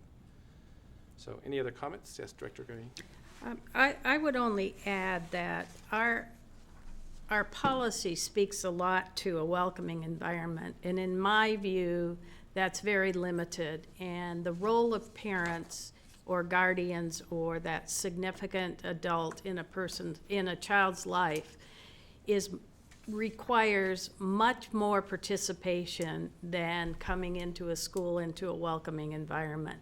There's a lot more ownership that we, with parents, have to have about who does what in helping to educate a child. And there are great models around the country. I had the opportunity to go to Harvard last year and really look at some of those where parents and teachers are linked around the academic support for their children. And to me, that's a really powerful piece that we still aren't speaking to in our Ns or ELs or anything. So that's why I am very interested in having this conversation and revising some of our policies that we have now. That's a first. So I guess I am confused though tonight. This ENS 4 is not an executive limitation. We do approve an executive limitation in compliance or not compliance. That's not what we do with ENS. That has been the issue in the past, is that we treated an end just with a compliance, non-compliance. And I'm just curious tonight, I know we've had board discussion about ENS 4. We've done a survey with ENS 4. And I'd like to see us finish out this year with some kind of feedback for ENS 4. For the district on what we feel, what the board's thoughts are towards that, if it's in compliance and why, if it's in compliance and what our plans are in the future. That precedence has been set this entire year, and I just don't know why tonight we're not in that place again. So part of it, again, as I shared as the chair, it was learning part of what the responsibility is And secondly, I knew that there were several conversations about where it was going to go. And if it's dissolved, why do we continue to make comments or give feedback, additional feedback, if that is really the intent? So I don't know. We found it in compliance. I don't find that there's a reason to continue to harp on it. If the board sees that it fits best for me to add additional information to it, I can do that. But there is a motion on the floor and a second at this point. But I guess my concern is that whenever we do a monitoring report, we're not doing for the future. If we were to eliminate ENS4, that would be for the future. What we do is we monitor the past, and that's why we receive the previous year. And so for us, as getting in that pattern of giving constant feedback during our monitoring reports, I think that would be appropriate, like we have done with the other 3 ends, to provide feedback to the district on how what their achievement was. That's what we expect our teachers to do for our students, and that's what we should expect the board to give to the district. Director Gregory. I think in this case, we could get, our feedback would simply be whether or not this was in compliance. And what I think we need to do is sit down as a board and have a serious conversation about what our expectations are for this connection between parents and guardians and our students and our school staff. And I don't think that can be done tonight. And I'm not sure, for instance, that EL3 is written in such a way that it's appropriate. And so I just think this takes a lot more work than we can do in one statement, and I would rather put our heads together, do the hard work of really thinking this through and carefully writing something that we really can buy into in probably both areas, or maybe it's not. I don't know.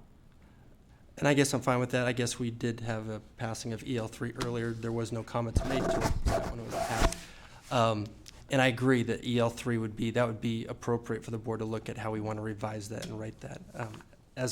And that does deal with the whole idea of parent engagement. That's why it's always been paired with the ENS4 report in the past. I just think, though, for tonight, though, we did have feedback in our survey as well, not just about whether the future events, but also how we've done in this past year. And I think that is still valuable to capture that, however great or however small that is, and to submit it in the form that we have chosen as a board to do that, and not make an exception this time. Okay, Director Peterson, the conversation I had with you this week is in conflict of what you're saying. Right now we're having a point of order. Point of order. We have a motion on the floor, and we're really getting off the subject. We really ought to vote on that motion, and then come back to this further discussion. So are you calling the question? I'm calling the question. Okay. So all in favor of the motion to see ENS4 in compliance, say aye. Aye. Opposed? Motion carries. Any further discussion, Director Peterson? Okay. Are we going to be putting a monitoring report together for this? So what is the board feel that we need to do? Do we need to do a further monitoring report for ENS4, or does it stand in compliance as is? I understood that the president had cobbled together a statement. It's been my belief that this is water under the bridge. You can talk all you want, and you're not going to change achievement by one iota. So the less time we spend on the past, the better, and more time we spend on setting up for the future success is in our interest, I think. Any other discussion?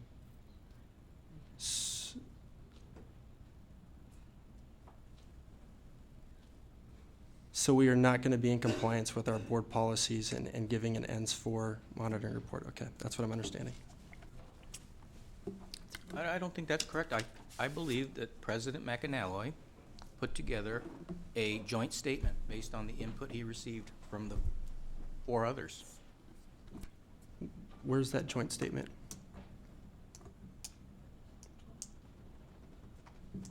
I'm happy to put a statement together if that's what the board would like. So I'll present it at the next board meeting on July 28th for approval.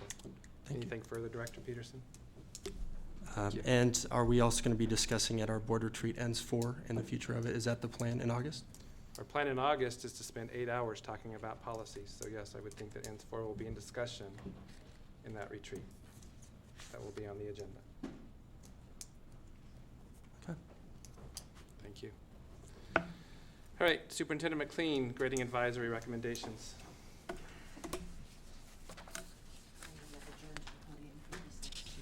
Okay, thank you.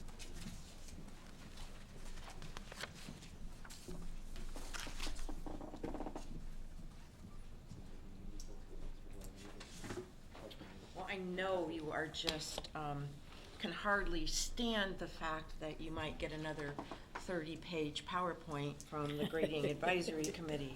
So first, let me assure you that this presentation is really boiled down to the superintendent's recommendations as we move forward into 2015-16. But again, needed to recognize the fact that this committee worked for more than 12 months in creating these recommendations, led again by Marie Verhaar, Cindy Black, Vince Blauser, and Ron Mayberry.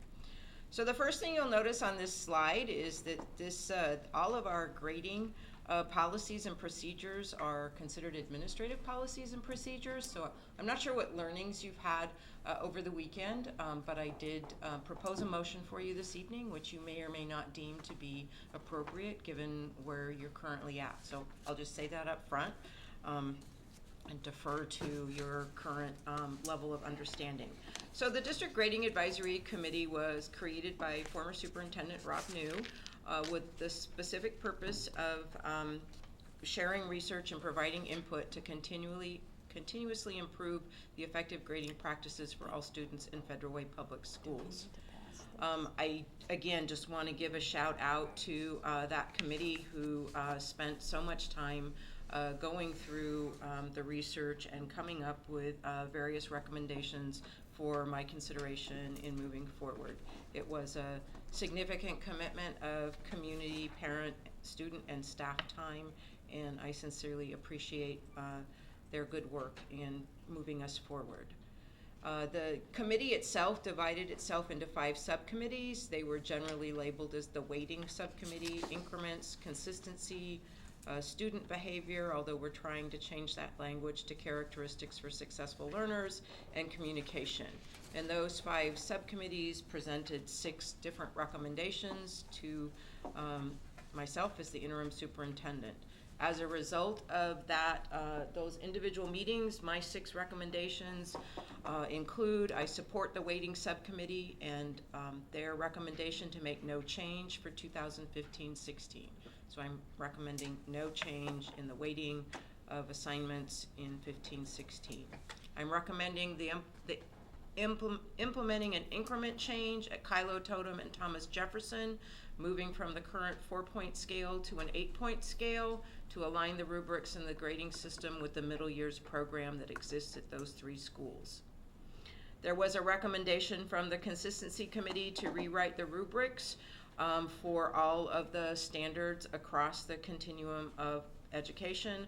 I am not recommending a rewriting of rubrics at this time because it is a significant effort which would be not prudent to do at this point in time until we decide to do what to do with increments district-wide. Recommendation 4, I do recommend that work groups be established to create consistent and clear guidelines for reassessments. We know that reassessment practices differ from building to building and sometimes from classroom to classroom, and I believe that creating some clear and consistent guidelines for our system as a whole will be beneficial for our students. I recommend that the work group, that we create a work group to review the draft characteristics of successful learners that were indicated on survey results and develop the next steps for implementing the characteristic report for our secondary schools. Characteristics of successful learners already exists on our elementary report card.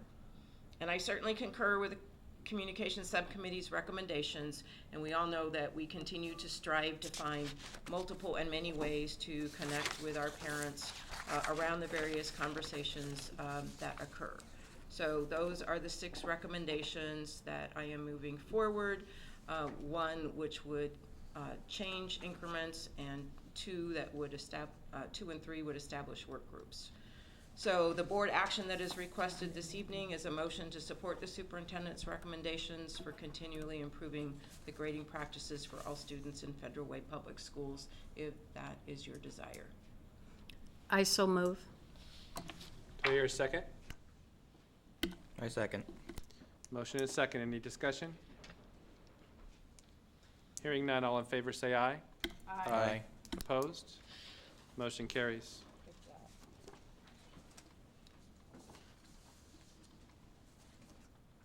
And now we go into budget update from Superintendent McLean. So I appreciate Director Gregory, Representative Gregory's legislative update on the budget development process in the state of Washington. And I just want to make a couple of comments before I cover this particular aspect of budget development in our public school systems that is such a challenge for us. I appreciate the fact that the legislature is continuing to work with the mandates of the McCleary Supreme Court decision, which declares the fact that the Washington State's funding formulas or current funding mechanisms are unconstitutional. One of the things that's always important for us to remember is that for school districts across the state, 85 cents of every dollar that we have is spent on people or spent on compensation, salary and pension. And there are some challenges in the way people are funded and then the amount of funding that is provided for those people that has not been addressed. This has been an inequity that has existed since 1977, and Director Eto referenced that. We have certainly been very active in litigating these inequities since the turn of the century with varying degrees of success. I know it kind of gets fun to say that, turn of the century. But it does bring us to this dilemma we have with the 2015-16 budget development. We have a significant impact of unfunded compensation costs.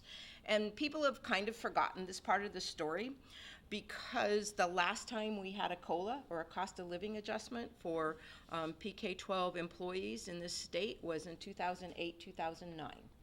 So people forget that there are unfunded portions of a COLA or a pension increase. And generally speaking, for every 1% increase in our compensation costs, there is an unfunded portion that equates to about $800,000. Well, why do we have unfunded portions? For 2 reasons. One, we have positions in basic education that are not 100% funded. Currently, as of last year, we had 130 full-time equivalents, 130 teachers, administrators, and classified staff in basic ed above and beyond the funding formula. So we have those costs to cover out of our own local dollars. And the second problem is that the state salary allocations, something that exists in the LEAP schedule, don't cover the actual costs of our salaries. They don't cover the actual cost of salaries for teachers, for administrators, or for any of our classified costs. So when a COLA gets passed through, we kind of have that double whammy. We have to come up with money to cover the COLA for the unfunded positions, and we have to come up with the money to cover the cost of the salary that's not funded by the state. So our estimated impacts next year for 2015-16, and this is based on the assumption that we'll have a 3% COLA, which was the recommendation in the governor's budget and the House budget, and then state pension funds are also slated to increase by almost 3%. Okay, so 6% times $800,000 creates a $4.8 million challenge for us in 2015-16. Now, historically, since the passage of Initiative 732 in 2001, one of the ways the district has been able to be responsive to this unfunded portion of compensation costs is to build in an increase in our own local levy. which is something McCleary has declared we should not be doing, that we should not be cost shifting these costs of basic ed to our local voters, but it is still part of the challenge that not just Federal Way has, but all 295 school districts in the state have as we try to balance a budget for 2015-16. So historically, we have increased our educational programs and operations levy to help offset the cost of the unfunded COLA and pension costs. And certainly, as authorized by the voters, our local levy can increase to cover this unfunded cost. I think it's important to note that we have worked hard to hold our educational programs and operations taxes constant for 4 consecutive years, and one of the reasons we've been able to do that is because we haven't had a COLA for 6, and that our tax collections have been below both the voter authorization and the legal authorization limit. And so for calendar year 2015, that's the end of the 14-15 school year and the beginning of the 15-16 school year, we held our tax collections constant for the EP&O for the 4th consecutive year, which meant we are collecting $5.4 million less than our legal authority, saving property owners during calendar year 2015 $46 per $1,000 of assessed valuation. So recognizing that people have varying assessed valuations in their home, that gives you some way to calculate that yourself.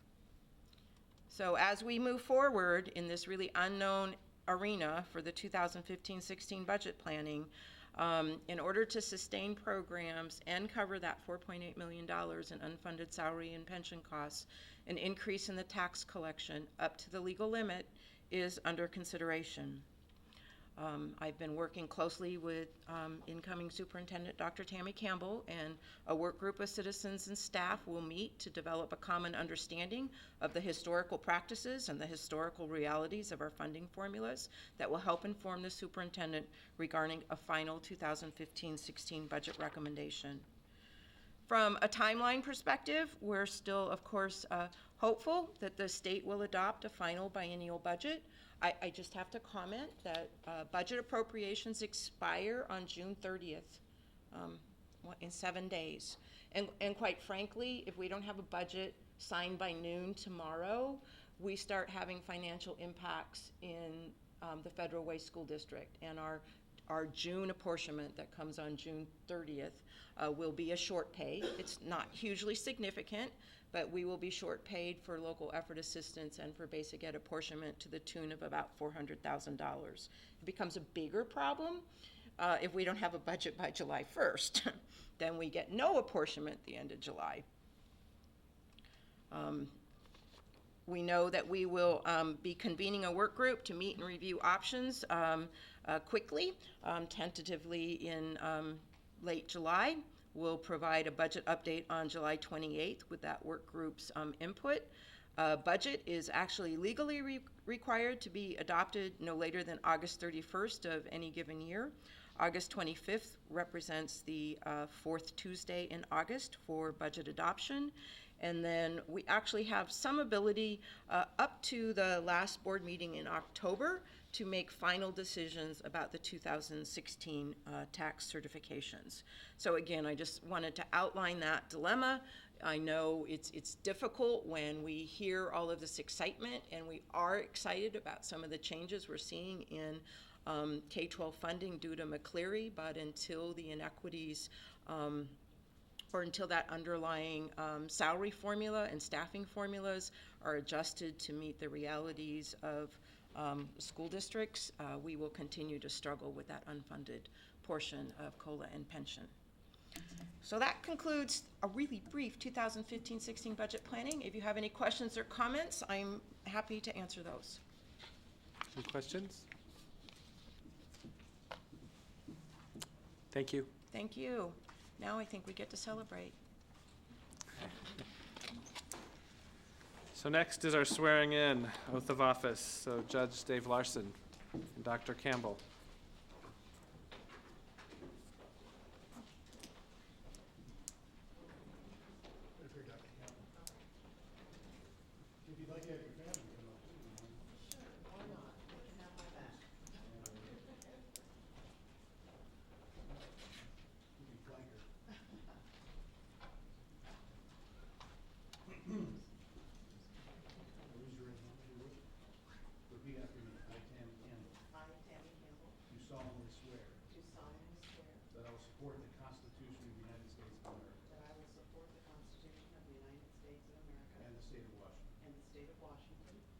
faithfully perform the duties of superintendent and will faithfully perform the duties of superintendent of the Federal Way School District Number 210 of the Federal Way School District Number 210 in the County of King, in the County of King, State of Washington, State of Washington, according to the best of my ability.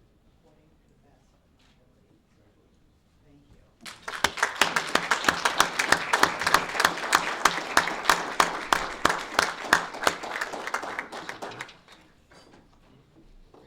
Yep.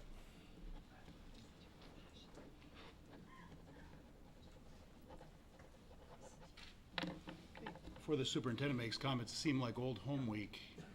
Parent involvement, parent engagement, which I drafted in 2007, and then the fair funding lawsuit, which was my baby. But so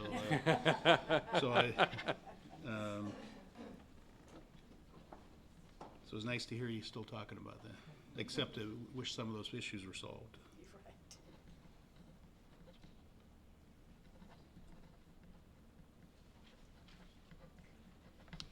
Thank you.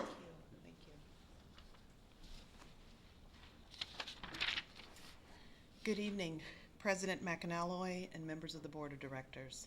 Before I start, I want to take a moment to just honor Sally. And where is Sally? Sally, you learn a lot about a person and how they handle the hard stuff. I say, do we meet our moment?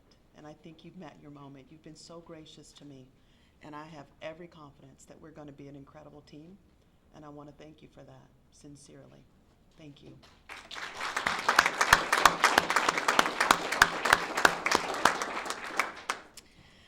Imagine a little girl jumping rope on a dirt road in the South, looking up to the sky, wondering if she would ever escape the poverty, hopelessness, and historical limits placed on the generations before her. She would accomplish many firsts in her family, like the first high school valedictorian, the first to get a full ride scholarship, first college graduate, or even the first to get a doctorate. At every milestone, she would reflect on her journey and the key people who lifted her toward her dreams, and without fail, almost always, they were teachers. In fact, she would tell you that without the schools in her community, I would not be standing here in front of you today. So, I must say, you cannot know the sense of pride, humility, hope, responsibility, and genuine excitement I feel as I step into the role of Superintendent of Federal Way Public Schools. Schools, you see, are the cradle of our modern civilization, and as educators, our charge is a most noble one. Educate, inspire, and empower our young people to go out into the world and nudge our communities, our towns, our economies, our cultures, and our humanity forward. To do this well, Federal Way Public Schools will have to have a shared and clear vision of our collective aspiration for the future, a clear plan for getting there, and the will and the resolve to continually step into the direction of improvement. As the Chief Executive Officer, I commit to partnering with the Board of Directors to define that vision and partnership with our community. I commit to leading the organization so that we build on the assets of the district while improving areas that will allow us to ensure every single student is learning at their highest level. I will do this in the manner in which I have led in every role in my career, passionately, courageously, strategically, humanely, and most importantly, with the echo of our children in my ear. So as we begin, we must remember this work will be the work of teams, board superintendent team, principal team, school teams, teacher teams, central office teams, community teams, student teams. This is not about a single individual. In fact, the way to ensure that it fails will be to approach it as an individual sport or endeavor. But teams who are willing to leap into the gap and undertake a task bigger than what they would have accomplished alone. The work will not be easy, nor will it be overnight. This work involves steady and steadfast steps into the direction of our desired future. As I close, I have one question for each of you tonight. Every single one of you in the room, are you ready to walk with me? I'm ready to walk with you. Thank you.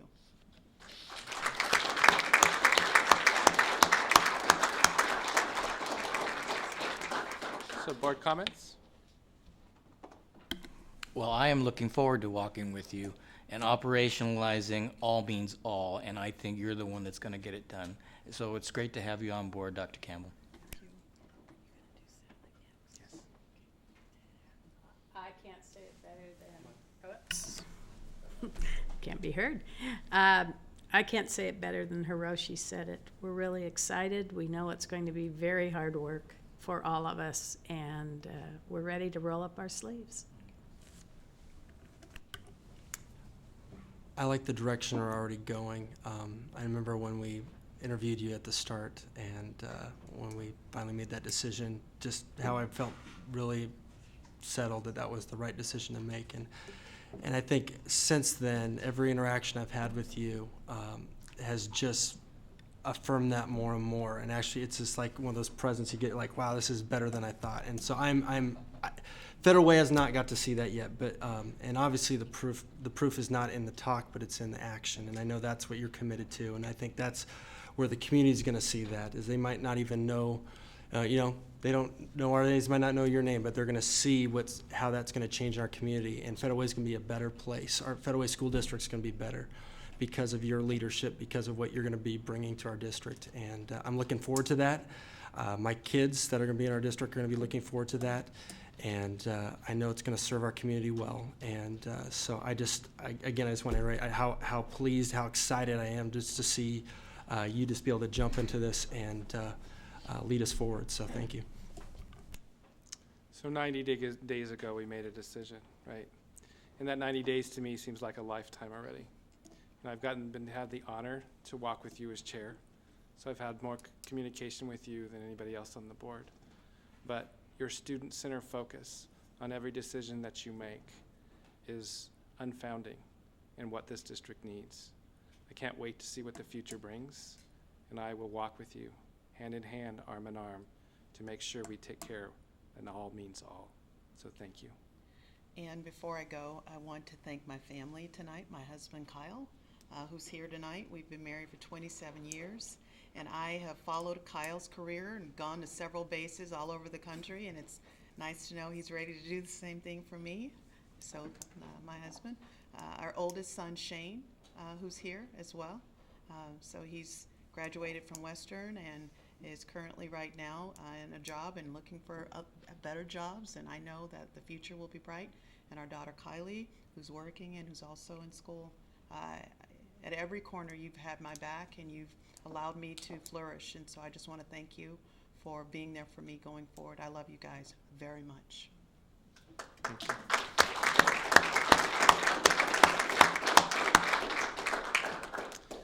So as Superintendent McLean said, commencement is a beginning and it's also an end. So now it's time for the board to commence with Superintendent McLean and share our thoughts over the last 13 months. And this celebration for you is for you tonight, Superintendent McLean. This is not for Dr. Campbell. This is to honor you and the work you've done the last 13 months. So at this time, I open it up for board comment to Superintendent McLean. Well, I think I mentioned when we were in the selection process that we really needed to thank Superintendent McLean for what she did, because we were a school district in great turmoil. And she stepped forward and she calmed the waters. She connected with the community, the people trusted her, and she stabilized our situation. I mean, it was bad news when you're on Como News and you have parents upset, and in this room yelling at the board, and having 2 board members voted out and then 1 stepping down. There was a lot of turmoil, and in that, it was the experienced hand that Superintendent McLean brought to the table, and we should all be appreciative of that. My comments are similar, and I wrote them because I wasn't sure I could get through them. Sally agreed to lead us through a very troubled time. She agreed to do that with a sense of optimism, great integrity, and a steady hand to see us through this school year. I remember the first staff meeting where the whole district gathered. Sally was humble, encouraging, and self-effacing. Her staff and board welcomed her with open arms and great trust. Her leadership in the interim meeting this school year will always be remembered and valued. Thank you so much.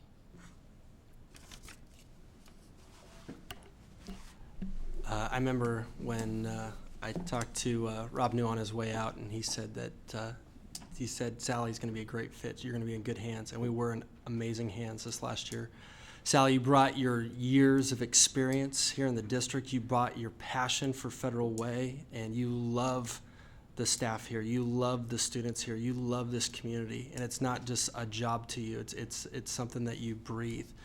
And how you led this last year showed that you had your deep sense of care and how you blood, sweat, and tears for this district. And I'm grateful for your leadership. You brought your own spin to it this last year. And like Carol mentioned, with that, the way you set the table there right at the beginning of the school year this last year with all the teachers over at Christian Faith Center when you had the all-staff meeting there. I mean, it's just phenomenal, just the feedback from that and just how it was. You just led this calming way. And we graduated students this year. Kids went to school. You know, students were educated. Teachers excelled. The district moved forward, and that's because of your leadership and the phenomenal job that you did. And we are grateful for you and all that you are for Federal Way Schools. So thank you. You know, we think about commencement, we think 13 months ago. And when you first agreed to take this district forward, you said, "I'll take it, but I don't know that I want to be superintendent." And we knew walking in day one that that's where we were. That your focus was to just take us and calm things, bring a substance of place where we could make sure we were taking care of students to move things forward. And you did that for us. And for that, I thank you for all that you did around that. You had much support. I mean, we can all think back to that first day in September and all of the support you had and how humble you were and how many standing ovations you got because of the support you had behind you 100%, from board to staff, no matter where they were, from top to bottom, they were behind you. And so I just want to thank you for everything you gave, all your heart, sweat, and toil through everything, right? It's pretty crazy when we think back what happened over the last 13 months. So thank you for all that you did, and we appreciate you.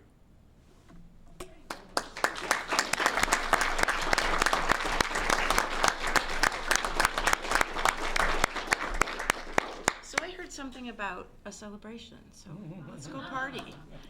So we are adjourned, and let's celebrate. I already did my speech. Thank you.